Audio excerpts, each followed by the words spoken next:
Good morning. My name is David Bose. I'm the Communications Director for Washington Policy Center, and thank you so much for joining us today.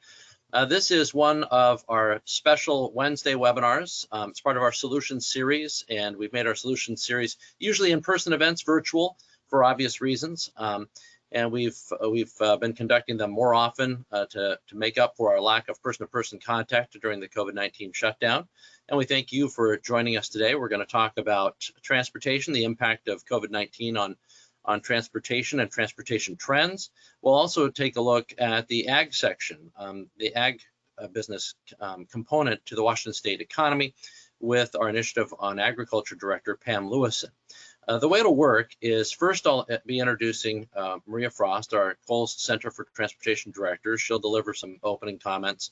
And when she's done with her presentation, we'll go to our Initiative on Agriculture Director, and I'll be asking her a series of questions. Then we'll open it up to you, and we'll take your questions for both Mariya and Pam.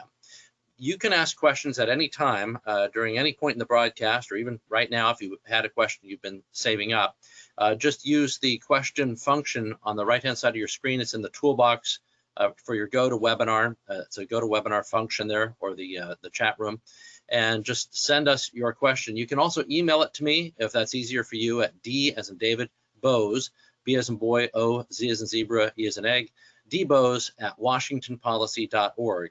And I'll be collecting questions from both of those sections so that we can have your questions be a part of this interactive experience.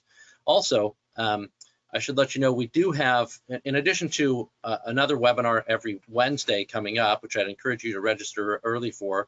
In fact, I think June 3rd is an update on restarting the economy. That's obviously very key and very top of mind for many of you. We also have a film presentation tomorrow. Our Young Professionals organization is hosting a virtual film screening of the film America Lost. And I'd urge you to sign up for that on our website. Go to Washington Policy Center, click on the events page, and sign up for that virtual film screening that takes place tomorrow. Again, that's hosted by the Young Professionals program.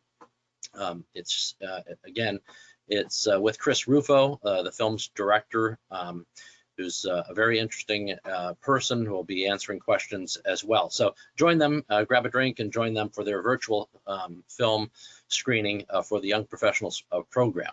Right now, I'd like to bring to the cameras Mariya Frost, our Coles Center for Transportation Director. Mariya is an old friend of mine, and I'm proud to have her as a colleague. She's going to tell us about the trends in transportation post-COVID-19. Mariya? I think your microphone's muted, Mariya. You gotta unclick the mute there. Sorry about that. There we go. Yeah, all right.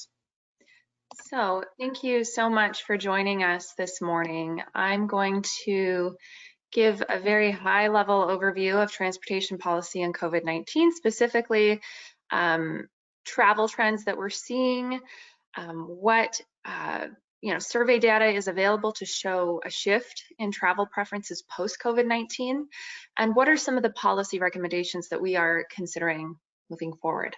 All of this is ongoing research. I'm not working with any concrete information at this point because everything's changing every day.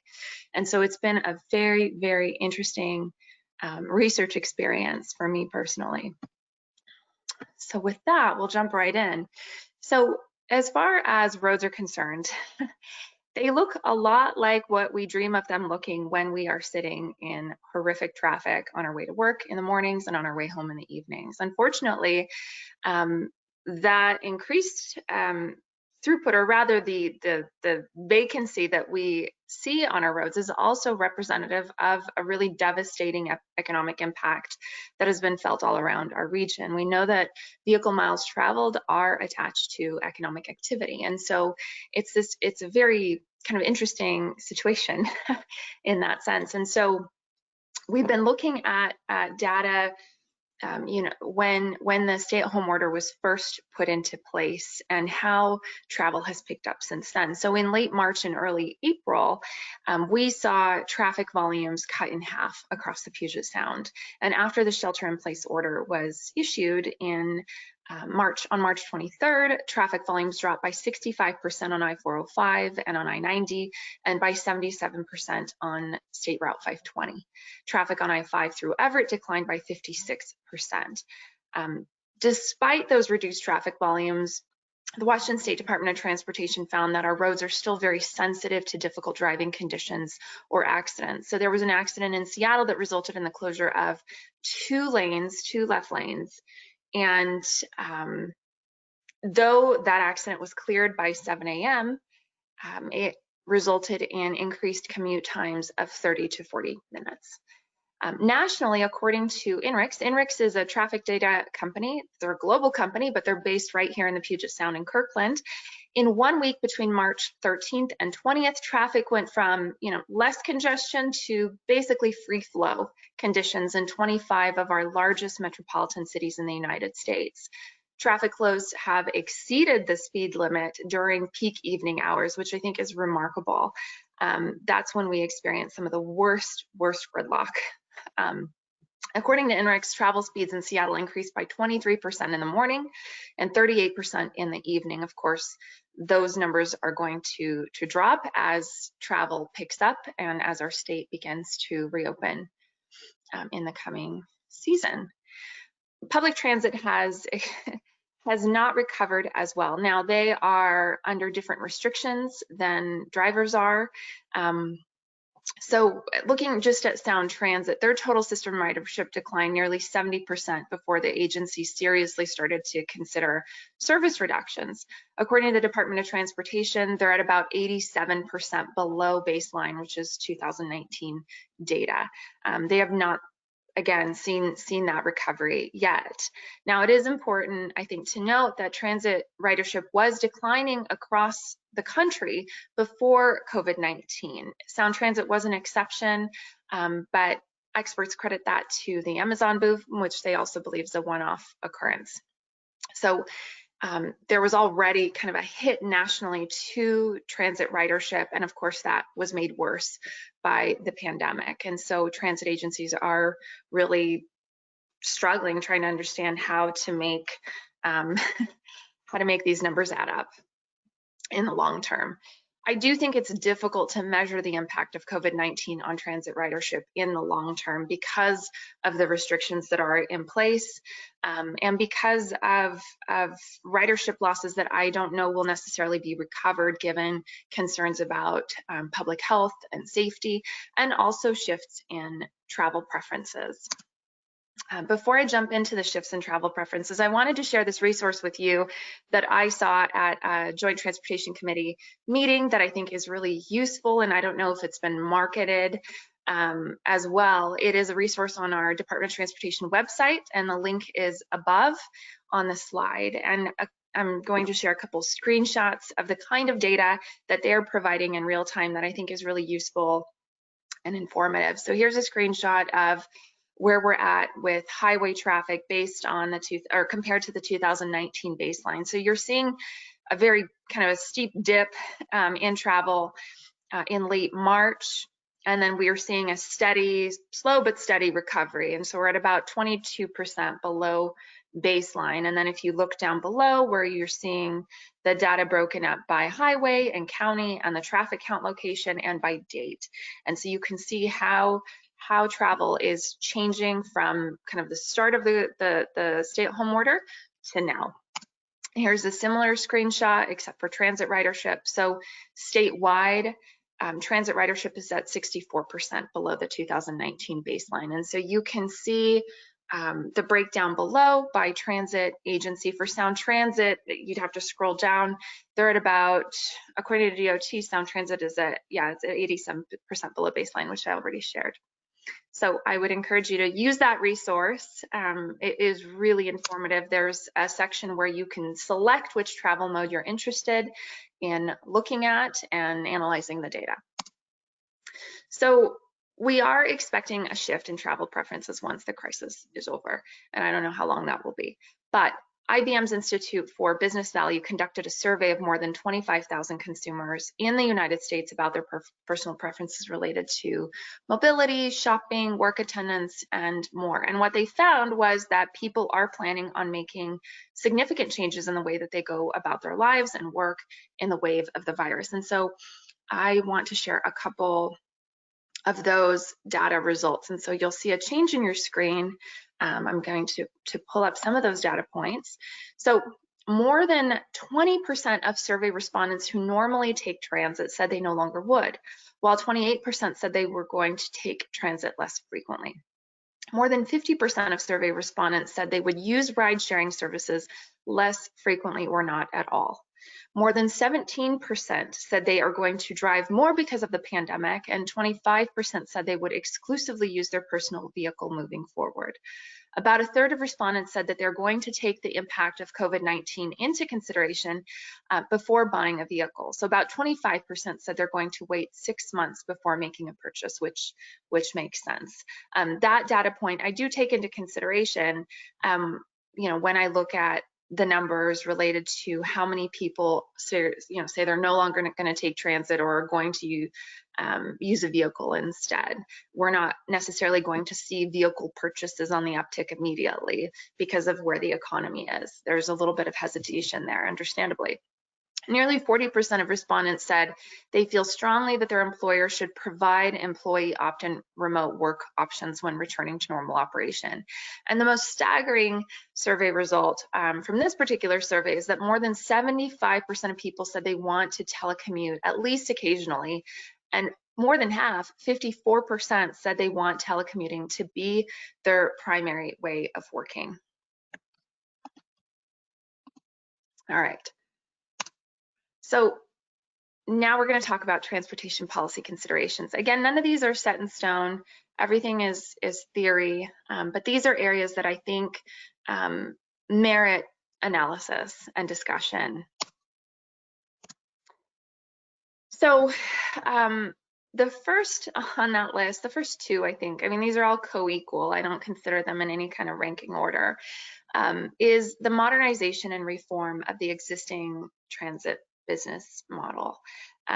Given the shift in ridership and people's concerns, and given kind of the public health the needs that we now have and the parameters that we have to honor as far as social distancing and making sure that we are going about our daily lives in a safe and considerate way, I think it's a great opportunity for transit agencies to really partner with, companies that include their competitors, Uber, Lyft, van pool companies, whatever's available to offer people the most direct, the most safe, and the most cost-effective trip from their home to their work.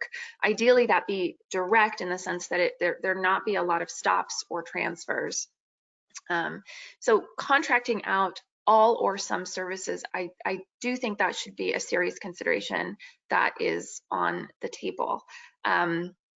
This also means redesigning existing service or remaining service to focus on kind of transit's core mission of serving transit-dependent riders, many of whom are low income. So additionally, I think we have to prioritize the resilience of our road network. So that means several different things. So first, we need to continue to maintain and preserve the assets that we have. We have to get our roads into a state of good repair, which has the double benefit of improving mobility and safety for existing vehicle fleets. It also has the benefit of improving safety and functionality of future vehicle fleets, which may be automated and connected. It also means that we need to continue to build capacity where it's needed, especially while traffic volumes are somewhat low, though they are picking up pretty rapidly. And additionally, it means that we need to eliminate road diets. There are decisions that are being made now to implement permanent policies that were intended to be policies to accommodate social distancing during the pandemic. So for example, the city of Seattle proposed a pilot to close 20 miles of streets. that pilot lasted 3 weeks, because in 3 weeks, the mayor decided to make that policy permanent without any analysis of the pilot itself, without ample discussion or public dialogue with the residents who are impacted, many of whom were expressing their frustration online, on various websites, on Nextdoor. We wrote about that, and there are advocates in Seattle who are seeking to expand those street closures to 130 miles. I think these decisions have to be looked at very cautiously, because the conditions that we're in right now with COVID-19, with social distancing, with restrictions in place, being in phase 1, phase 2, this is not a permanent situation. And so when we restrict road capacity to accommodate for social distancing, taking into consideration the fact that there's not a lot of traffic right now, making that policy permanent makes absolutely no sense in my view, given the fact that we don't expect this to be a permanent condition. So making the policy of 20 miles of street closures permanent was completely unnecessary. I think there should have been much more analysis of whether or not that pilot was necessary or effective or needed.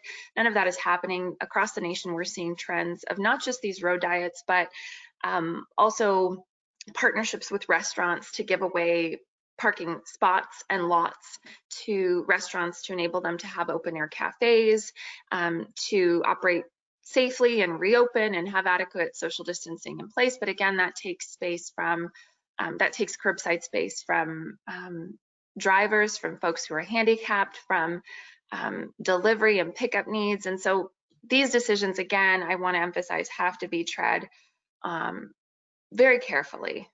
They are being labeled as pilots, when in fact the intent is to make that policy permanent, regardless of what the analysis and the data say. Third, public-private partnerships. This is tied to transit modernization and reform, but it's also, I think, a useful tool that we have to pay for existing maintenance backlogs with our road infrastructure. But that means we also have to make sure that the laws that we have on our books today are enabling and promoting those public-private partnerships. Last but not least, telecommuting. I am really fascinated with what the increase in telecommuting will be.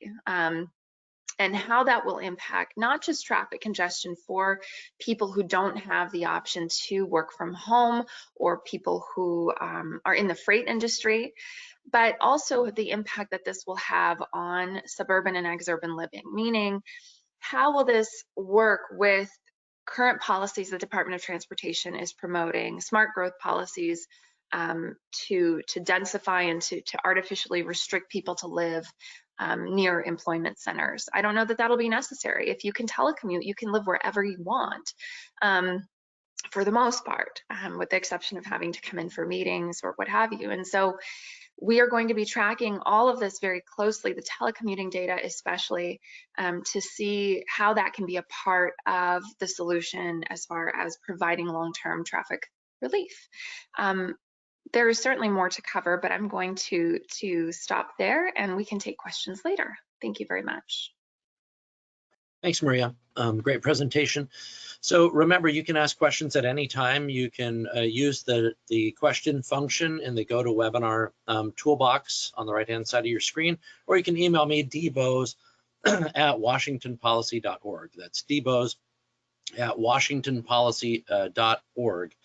Don't forget, also, we have a special event, a virtual event as part of our solution series every Wednesday. Next Wednesday, it is the update on restarting the economy. That'll be with Washington Policy Center's Small Business Director, Mark Harmsworth, as well as Representative Mike Chapman. They'll be featured next Wednesday in our virtual solution series event.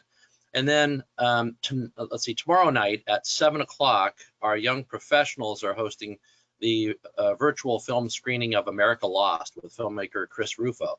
I urge you to take advantage of that. That's at 7 p.m. Hey, you can gather the family around the computer, watch a movie, and learn some interesting things as well. All right, and now I'd like to bring to the screens our director for our initiative on agriculture, Pam Lewison. Pam joined us last year and has just been a great addition to Washington Policy Center, and is a farmer herself. Pam, would you like to make some opening comments before we get to Q&A? Sure, that sounds great. So I'll try to keep my opening comments brief. I could talk about farming all day long. As Dave mentioned, when I am not doing policy research, I am in fact sitting on a tractor or most lately changing water. So I'd like to just talk a little bit about ag and how it works in COVID-19 era that we're in right now. I think it's important to remember that ag is considered an essential infrastructure or essential service. It has been such since 2003 as far as the federal government is concerned. And the state made a similar declaration for agriculture in late March. So farmers and ranchers are out and about along with their ancillary business partners. So fuel, oil, parts stores, equipment dealers, those sorts of things. Since the beginning of the pandemic, you've probably watched food prices get a little bit higher, while commodity prices on the farm side of things have begun to fall. And that's left consumers and producers wondering what's going on in the food supply chain. So that begs the question, what's going on in terms of the ebbs and flows in the grocery store in particular. At the beginning of quarantine, we all saw the somewhat mysterious run on toilet paper and maybe the less mysterious run on things like paper towels, hand sanitizer. And once those sort of hoarding habits began to ebb, baking supplies became the next hot topic to sort of run dry at the grocery store, particularly things like flour and yeast. And dairy products also started to become difficult to find. And in some places they still are. And now we're also starting to see that it's very difficult to buy meat and poultry products. So as the food supply chain becomes under more pressure, it's important to realize that it's an integrated system that tends to run from the bottom up. So from the farm gate to the grocery store. So if we look at, say, flour, for instance, it's starting to come back in the grocery store if you're a baker like I am. It was a little bit frustrating to not be able to stress bake that bread or batch of cookies because millers rely on the 9-month growing cycle-ish of wheat, and they expect to see an uptick in demand for flour during baking holidays. So Thanksgiving, right around Christmas time, or the winter holidays season, not right after that season ends in early spring. And they weren't prepared for that sudden shift in buying habits, which is why it became really difficult to find flour in the usual sort of 2 to 5 pound bag. The milk production and supply interruption was a little bit different. Milk's primary customer are schools and restaurants. So having schools and restaurants suddenly close meant that there was a backup in a quickly perishable product, and they had to figure out what to do with the backlog of old product while there was still new product coming in. To the credit of milk producers and their co-ops here in Washington State, I've not yet heard of any dumping going on in our state. And that is to the benefit and health of not just the dairy cattle herd, but also to the producers themselves. As spring sort of gives way to summer, farmers and ranchers in our state are continuing to work in their fields. They're continuing to hire employees and persevere through the challenges that are going on. And that sometimes means trying to find creative solutions to production and finding ways to keep their employees safe. The governor's office just released new safety standards for farm worker safety this week. Those standards include some new PPE requirements, including the potential for the daily issuance of non-surgical masks and gloves, as well as some provisions, including a minimum of washing your hands 6 times a day in an effort to try to minimize germ transmission and keep people safe. The current conditions with COVID pose a problem and a challenge for agriculture, both on a practical and a financial level. PPE is expensive, it's difficult to procure right now, and despite being an essential infrastructure, agriculture has had a really hard time finding PPE and having it made available. That seems to be changing as county emergency management systems are now being encouraged to ask for PPE for their farms, as well as hospitals and other emergency responders.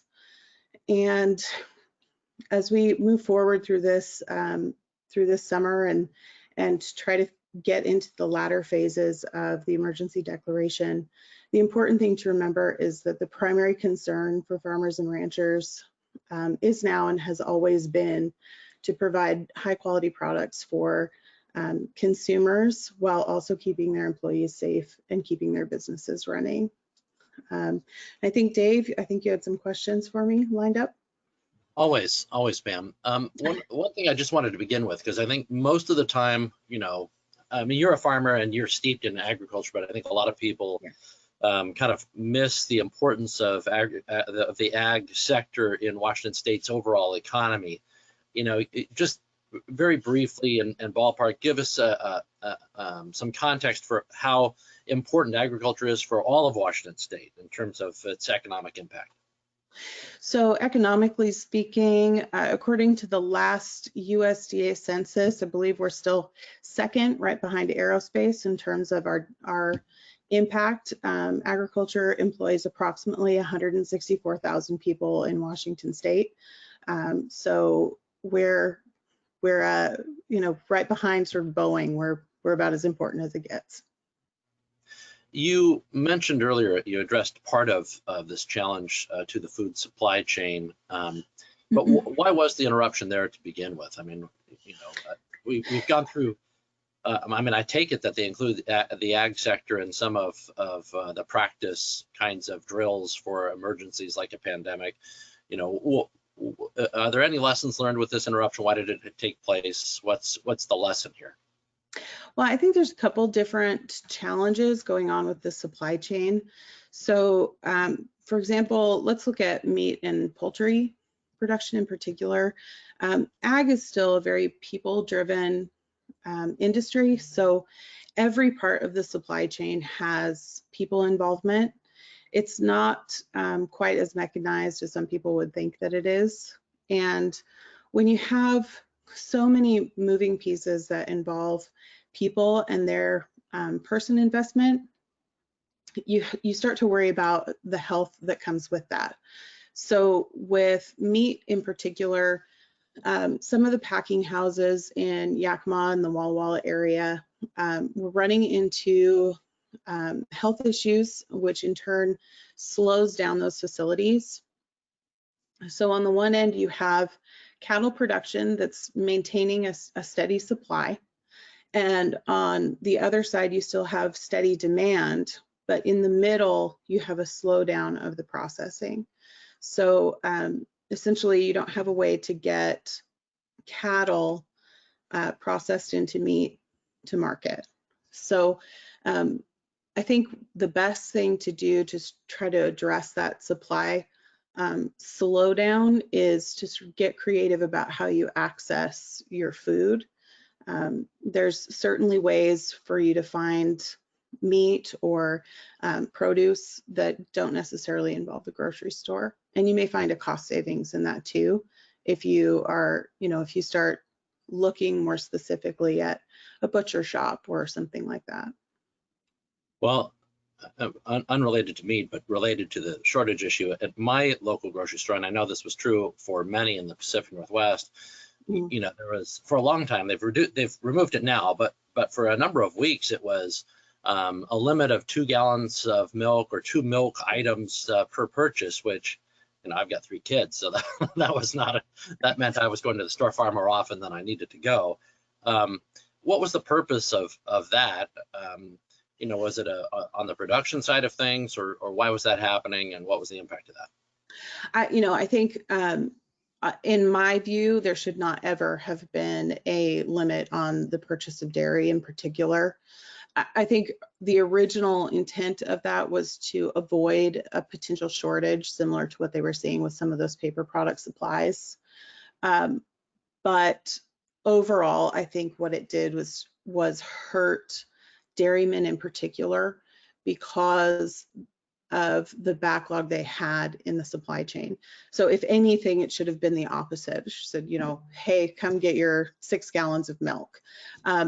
But the other part, the reverse of that is in certain parts of the country, they had, people coming in essentially with hoarding habits and buying, 12 gallons of milk and then freezing it or whatever.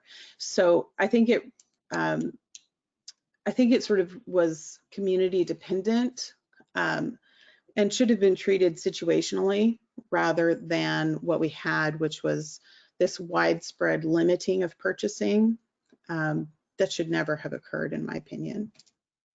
Well, have you heard from anyone in any position that would be in a position to keep that from happening again? I mean, I take it that this was, a major burden on dairy farmers who are, key and essential. I hate the term essential versus non-essential, but they were deemed essential, and they're challenged to try to sell a product that's usually focused on restaurants and schools and such. So I'm sure that the inability of people to buy the milk that they wanted wasn't helping matters. So has anyone reached out to you and said, yeah, this wouldn't happen again because we've got this problem fixed that you know of?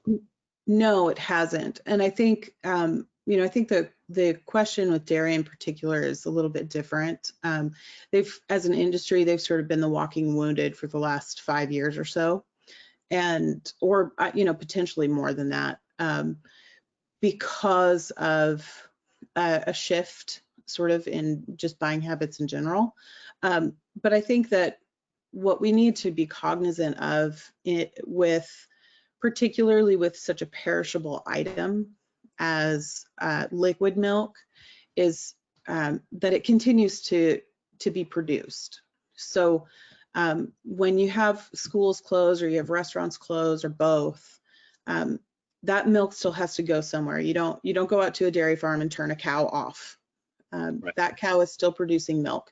So we, on the consumer side, we need to be cognizant of that's one supply or one product in particular that will continue to produce for you. And that is one product in particular that will be there. And we should be mindful of that. You don't need to go out and buy a dozen gallons of milk. You can go out and buy what you need for the week, because there's almost a guarantee that it will be there next year as long as shipping is available. Or excuse me, next week. I was about to say, it's a long next year, whatever. Or next year. That statement only applied to the last week of December. So right. Just a quick reminder for everybody. Again, we've got a webinar every Wednesday. Next Wednesday is Restarting the Economy with Mark Harmsworth, our Washington Policy Center Small Business Director, and Representative Mike Chapman. You can register for that event right now online.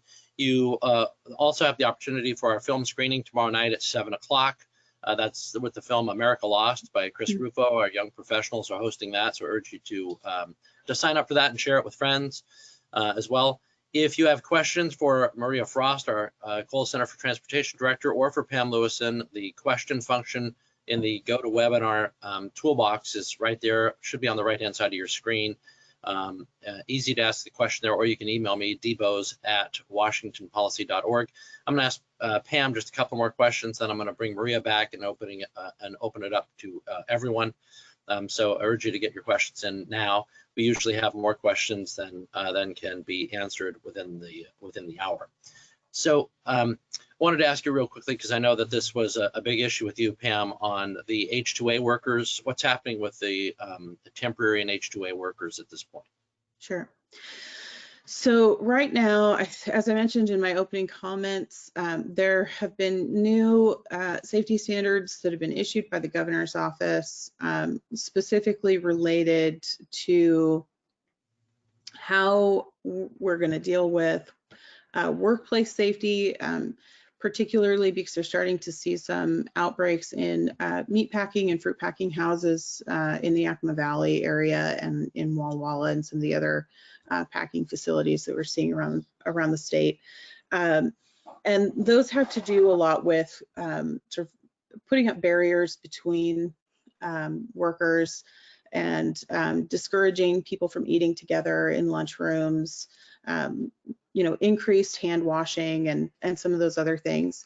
I think, you know, the primary concern for, you know, packers is, you know, where is the money going to come from for that? And it's, you know, it sounds awful to say it that way, but, you know, ag has been in this rolling series of trying to figure out how to pay their bills while keeping people employed. And this just sort of adds to that pile of questions. And I think everyone wants to make sure that people are safe. I don't think that that's ever in doubt, or it shouldn't be. I think we all, as a community, want to make sure that everyone is safe and healthy. But there is also still this lingering question about, you know, if all of these things happen and we roll out all these procedures and we put all these things in place, you know, are we going to have an industry for people to come back to next year or the year after? So I think people are trying to find a balance between making sure that their employees are healthy and doing the best they can to make sure they're healthy, and also making sure that they are continuing to function as a business. And that's a difficult line to figure out right now. And I don't want to overstate that concern, but I don't know how to not overstate it, because it is truly a brass tacks concern along with a health concern. Neither of them are more important than the other. They're equal in their concern and equal in their importance. But we're kind of getting into a situation where farmers are being asked to do a lot with a little. And so we have to figure out how to prioritize safety with all these measures being put in place, and also keep people employed, and also figure out if we are going to be able to sell a product at the end of the year. And that's a big if right now. So as we go through and try to observe these safety measures, we're doing all of that through this other lens at the same time. I've heard some talk about, well, maybe there's a greater need to import the same products because, you know, for example, there's been some outbreaks at meat processing plants and other things. So maybe we could import from elsewhere. But I'm not sure that there would be a guarantee of better safety standards elsewhere than there are right here. What are your thoughts on that? There is no question that the United States has the safest food in the world. Even right this very minute, there is no safer food supply than the one that we grow right here. Okay. Mariya Frost, our Cole Center for Transportation Director, will be joining us now. So we'll open it up to questions for both our center directors. This question is for Mariya. And what I'm going to do while I ask these questions is I'm going to make my own face disappear because I'm much less important, and I'll just be that bodiless voice that you hear over the top of all of that, so that people can focus on the two brains of the outfit. Mariya, at the same time as people are using their cars more frequently, the city of Bellevue is proposing a goal of cutting per capita driving by 50%. How realistic is Bellevue's proposed policy of getting every driver to cut their travel in half?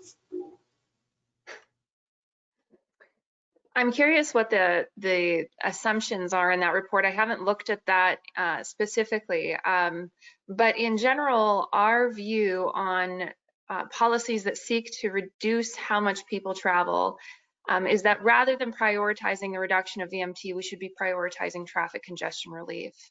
People will do what is best for their own lives, and I don't think it's effective to try to coerce people into a way of life or a way of travel that ultimately doesn't work for them. So in general, these kind of artificial policies, I don't see them as being effective. I don't see them as being responsive to travel needs. They're really rooted in kind of control and managing traffic demand rather than accommodating existing demand. And as a free market think tank where we promote a free market approach to transportation, we believe that policies, whether they're implemented at the state level or the local level, really should be responsive to public need and to express public need. And if people want increased mobility in their vehicles, it doesn't seem to make sense to me to try to restrict that and make it more difficult for people to travel, especially people who, might work in Bellevue but can't afford to live there and depend on their vehicle to get there. So that's kind of our general view on VMT reduction policies. Pam, any idea, this is a question from a viewer, any idea who or which entity was making the decisions or is making the decisions regarding perishable dairy product limitations? I don't. I would imagine that it's based on, a sort of corporate structure for each grocery store. That would be up to each store to determine how best they feel like their customer buying habits are indicating what sort of supply they have available. Mariya, with the projections of less requirements for rail and transit for the future, do you see Washington State considering any cutbacks in large transit projects like ST3 or others? Yeah, so I think that considerations have to be made of existing policies that have moved forward. So ST3 is one of those things that it did pass. Voters did support ST3.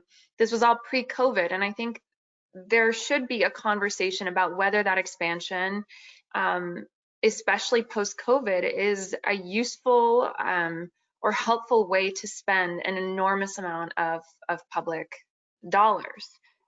With existing safety concerns, with plummeting ridership, it doesn't make sense to me that people who, supposedly voted to, in support of projects are now going to be stuck, paying to help Sound Transit and other transit agencies just exist until ridership seems to pick up. And I think what's frustrating for me is when ridership is increasing, the answer is to increase transit service and increase these expansions. And when transit ridership is, on the decline, the answer is the same. And that's not how it should work.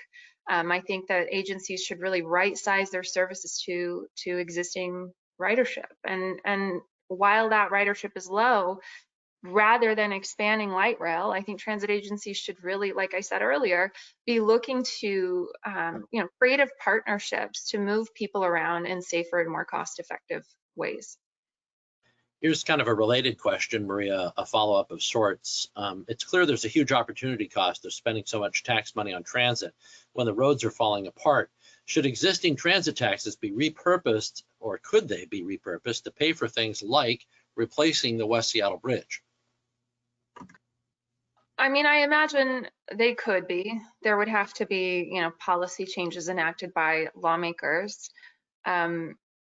In general, we support direct user fees and not diverting money from one purpose to another. But, the problem in the Puget Sound, as we all know, is we have people paying hundreds and hundreds and hundreds of dollars in motor vehicle excise taxes to Sound Transit for a service that for an expansion rather, that they will not benefit from in the form of improved mobility on roads. So, I don't want to advocate for taking money from transit to give to roads, or to take from roads to give to transit, even though the money is already going from drivers to transit. It doesn't feel fair.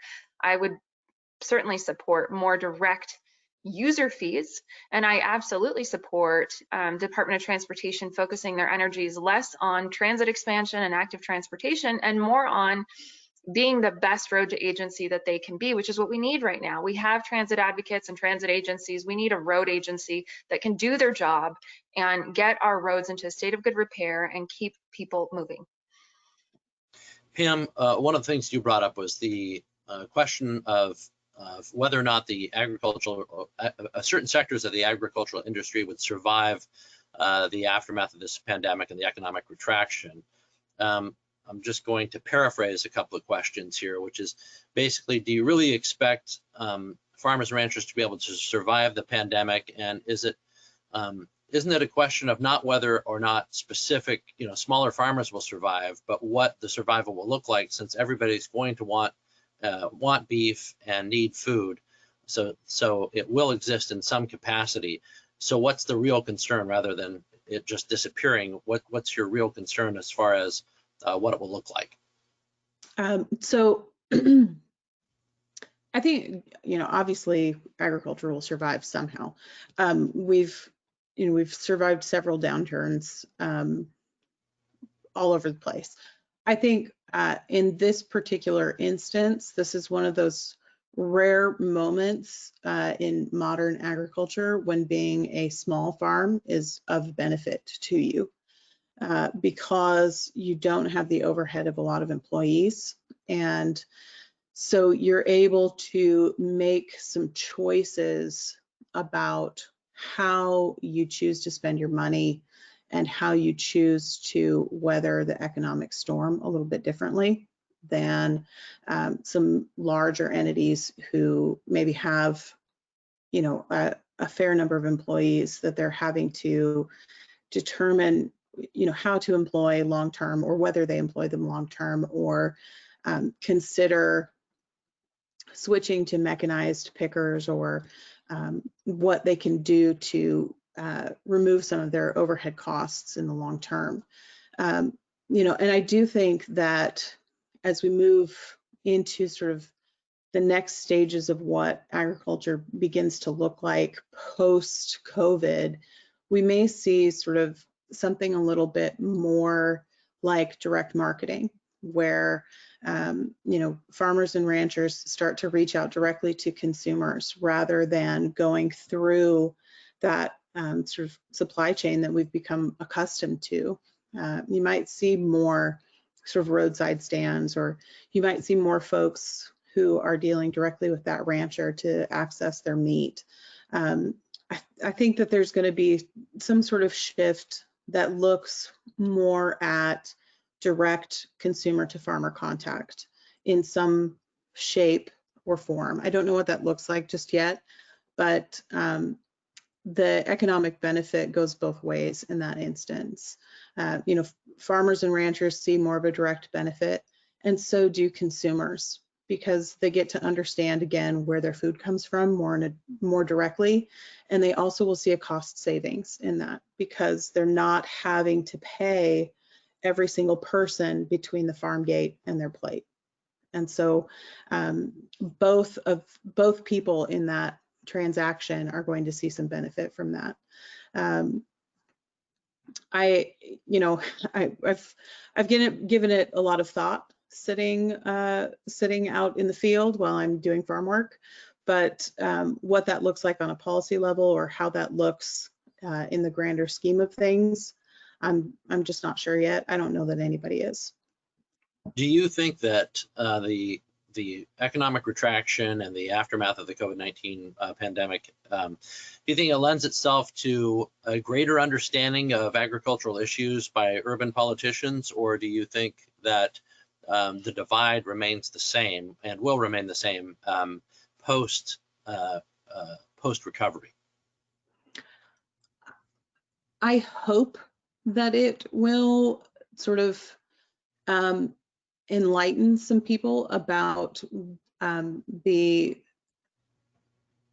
nature of agriculture, that we're not out to hurt people, and that we're not out to hurt the environment or anything like that. But whether that's the case or not, I think will be borne out long term. the fact of the matter is farmers and ranchers need everything that we have, whether it's being good stewards of the land, whether it's taking care of our livestock, or being cognizant of how we use the water that we have and keeping it clean and healthy. Every bit of our natural resources and every bit of what we grow and care for is important to us because it is our livelihood. And in turn, the consumers that we feed are also our livelihood. So, trying to convey that message long-term to urban lawmakers and urban influencers in this sort of post-COVID contraction, I think is going to be a big job, and it's going to be something that's truly important. Quick announcement, our Center for the Environment Director, Todd Myers, has a column that's appearing online today with the Wall Street Journal and will be in print tomorrow, in tomorrow's edition of the Wall Street Journal. And it's an examination of the use of the word science when it comes to policies that the governor has said are based on the science in regards to the COVID-19 response and climate change response. So you're going to want to read that column. It's really a fantastic piece. And Katie is going to be sharing that the link to the column in the chat section of your screen. So you'll be able to grab the link from there and see it at the Wall Street Journal site. Again, it'll be in the print edition tomorrow, but it's online right now. Mariya, the next question is for you. It's from a viewer who asks, you mentioned that the Seattle mayor's the edict permanently closing roads in Seattle to traffic. Does that equate to a cost savings for taxpayers, since those roads will no longer be accessible to vehicle traffic? So there's no upkeep or maintenance costs there. Does this mean Seattle taxpayers are ultimately going to get a break? I don't see it that way, no. I mean, the roads are still open to deliveries, to like delivery trucks or food delivery vehicles. I actually, some residents are reporting an enormous amount of diversion to other streets, right, that would be used a lot more heavily. So whatever savings there are in people not driving on, one neighborhood street, you may see more of an impact on, a parallel street where people are still trying to get through the area on whatever arterials are available. There's also some question around whether or not, taxpayers who paid for those roads should be able to access them. And really, again, this goes back to the need for a greater public discussion and certainly more analysis of whether or not these pilots are necessary or effective. And a lot of that analysis can be done after we've weathered the storm. You can keep the policy in place temporarily. There's really, really no need to make that permanent. And the question around, savings, impact on roads, that should be, a part of that question and a part of that analysis. But those are kind of that's my initial take on whether or not I see that as a cost savings. If this is a question for Pam, does a direct farmer to consumer route for meat, is it impeded by FDA regulations on small custom slaughterhouses at this point?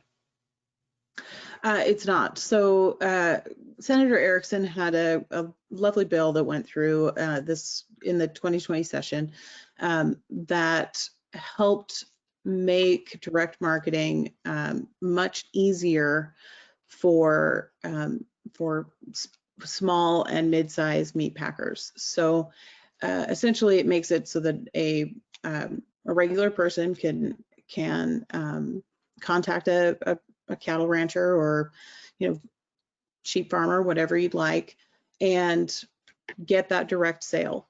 You still have to, obviously you still need to contact a local harvesting facility to get your meat processed and taken care of. But it's a much simpler process than it once was. So the one word of caution I would say right now is that local harvesting facilities, because of the slowdown that we're seeing in grocery stores for meat and poultry in particular, those local smaller facilities are starting to book out very far in advance.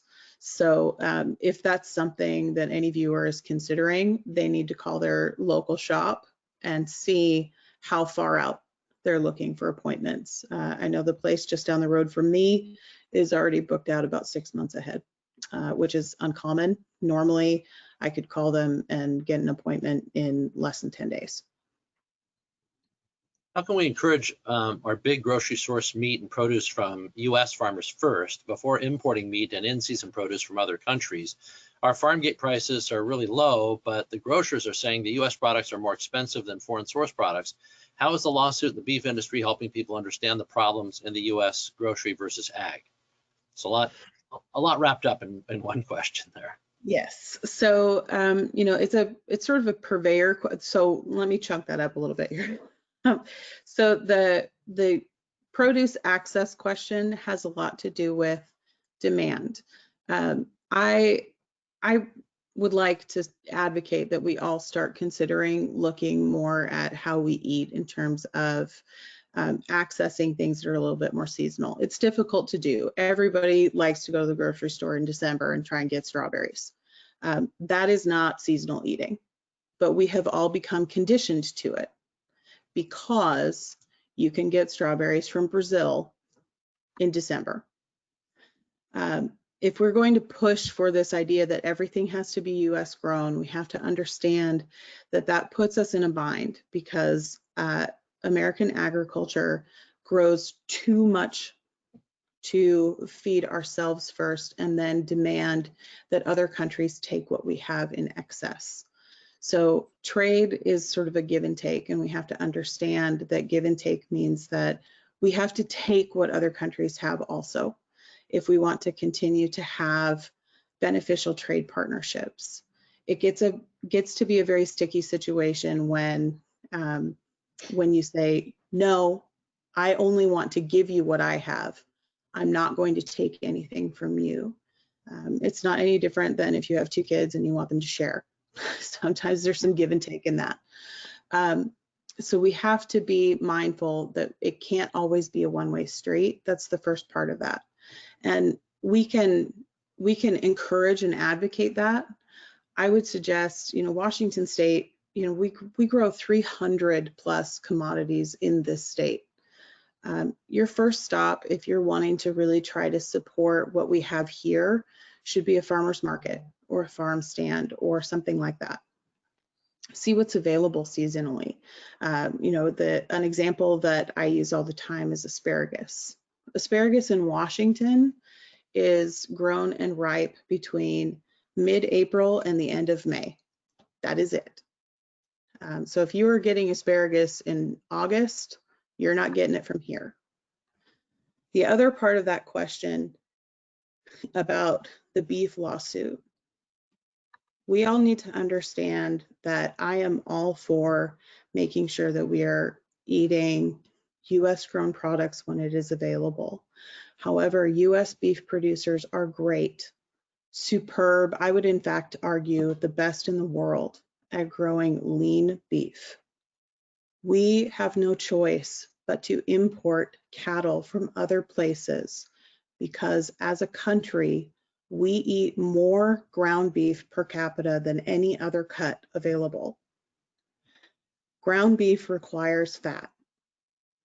We don't have enough fat content in our cattle as a nation to stop importing beef because we just can't do it. So we import cattle to make ground beef. I don't disagree with the push to eat as much locally sourced as possible, but I do think that it is wrong for us to turn a blind eye to the fact that we have to import from other places if we want agriculture to survive in the global marketplace that we live in today. Well, you had me at the necessity for hamburgers there. Right. You could have started with that, and then that's it. It's like, if you want a hamburger, we got to have this happen, and then case closed. We'll go to war before we don't allow the import of beef now. Final question. We only have a few seconds left, and I do want to remind viewers that there are 4 handouts that you can grab from the handout section. You can download those. The links are available in the handout section of your toolbox. So be sure to download those before you leave the webinar. And then, of course, we have the 2 events coming up. We have next Wednesday's webinar on restarting the economy with our small business director, Mark Harmsworth. And we also have the film screening tomorrow night at 7 o'clock with America Lost. That's sponsored by our YP program. So be sure to check that. Also, we have the link to our environmental center director, Todd Meyer's piece in the Wall Street Journal. It's in the chat section there. So if you just click that, you'll be able to grab a peek at Todd's piece in the Wall Street Journal early. That appears in the print edition tomorrow, which is great as well. Real quickly, a final question for you, Mariya. Should the state prioritize maintenance and preservation of existing roads, or should it focus on funding more multimodal projects? It should focus on maintaining and preserving existing roads, absolutely, rather than looking to, as I said earlier, to function as an active transportation and transit agency. I think Department of Transportation's primary responsibility is to maintain existing assets and to improve the quality and lifespan that they have, so that we don't see, bridges and roads breaking down, reducing public safety, reducing mobility. That's a no-brainer for me.